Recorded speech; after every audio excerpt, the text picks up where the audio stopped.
Hello all and welcome to my channel Avantika astro. और आज का ये वीडियो है केतु के बारे में। केतु की दशा में आप एक कॉमन चीज़ ऑब्जर्व करोगे जब आप लोगों से बात करोगे या कुछ भी वो शेयर करेंगे जब उनकी केतु की दशा चल रही थी, कि उनको चाल फरेब छल इस चीज़ से हेट हो जाती है उस टाइम पे। देखिए, अक्सर क्या होता है ना, हम बहुत सारी दशाओं में चल रहे होते हैं और हर एक प्लैनेट का अपना एक एलिमेंट है, एक बहुत स्ट्रॉन्ग एलिमेंट है, और वो हर एक एलिमेंट जो भी ये प्लैनेट से डिफाइंड है वो बहुत ज़रूरी है हमारी प्रोग्रेस के लिए, हमारी अंडरस्टैंडिंग के लिए, हर तरह के एवोल्यूशन के लिए। तो सबका अपना एक कॉन्ट्रीब्यूशन है।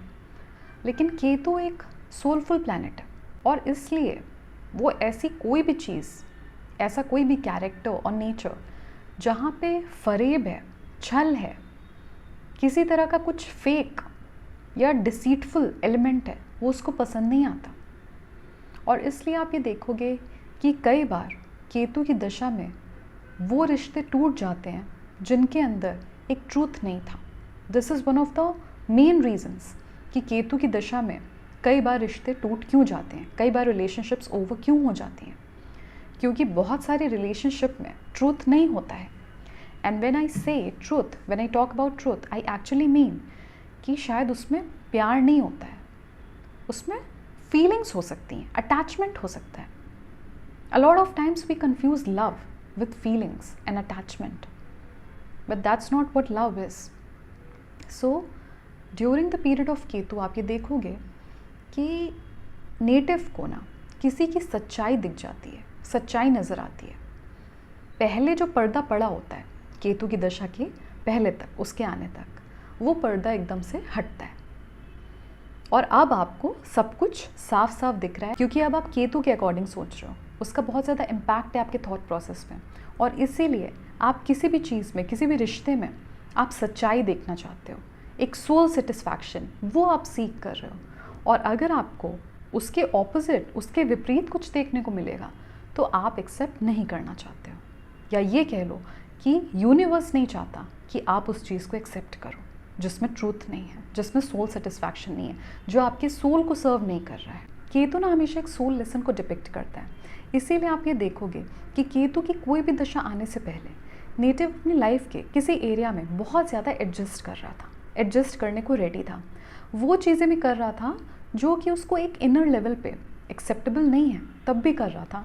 शायद मजबूरी थी या किसी तरह का फियर था, एक स्टेबिलिटी सीख कर रहा था, चाहे वो रिलेशनशिप हो या फिर वो कोई काम हो, जॉब हो।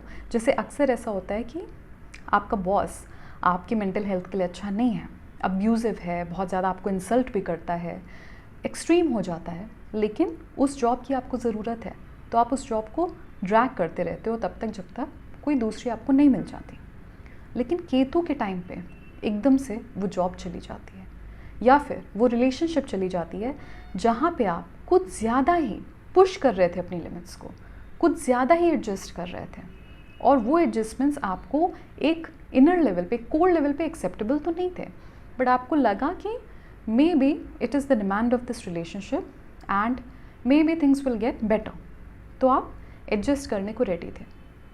लेकिन जब केतु का पीरियड आता है तो वो आपको ये बताता है कि एक चीज़ होती है जिसको कहते हैं ज़रूरी एडजस्टमेंट, और एक होता है जब आप अपने सोल को नीचे कर देते हो, उसके एग्जिस्टेंस को, अपने एग्जिस्टेंस को पूरा नीचे कर देते हो किसी उस चीज़ को पाने के लिए जिसमें शायद उतना कोई ट्रूथ नहीं है और वो आपके लिए अच्छी नहीं है, और आप उसको चलाते रहते हो।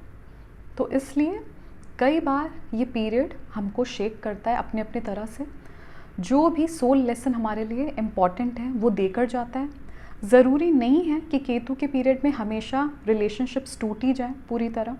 कई बार ऐसा होता है कि रिलेशनशिप्स थोड़ा सा शेक होती है, थोड़ा सा उसमें कुछ डिस्टर्बेंस आता है, और फिर एक नई लर्निंग आती है आपको, और आपकी रिलेशनशिप में भी वो चीज़ एक वैल्यू ऐड करके जाती है।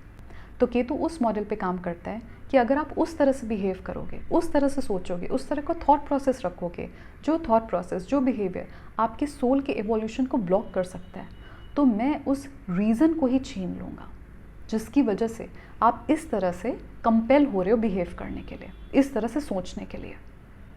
और अक्सर ये हमको सोलफुल लेसन्स इसीलिए देकर जाता है क्योंकि हम इस तरह से बिहेव करने लगते हैं केतु की दशा आने के पहले, या फिर कई बार केतु की दशा के टाइम पे जो बिहेवियर, जो सोच, जो थॉट प्रोसेस हमारे सोल की ग्रोथ को हैम्पर करता ही करता है. And that's why we really need these harsh soul spiritual lessons, whatever you call it. So what Ketu is really trying to tell you? It is trying to tell you that do not lose yourself in the process of getting someone or getting anything in your life. If it belongs to you, it will be with you or it will come to you. And if it doesn't belong to you, no matter what all you try to control the result of that particular thing, it will not be with you. So you need to trust the plan of universe and you need to have more faith in the plan of universe. So I hope this was helpful. If you like this video, please hit a like. You can share it with your family and friends. And if you want to take consultation from me offline or online, in the description of this video, you can find my contact details and you can contact me there. I'll see you soon in the next video. Please take good care of yourself.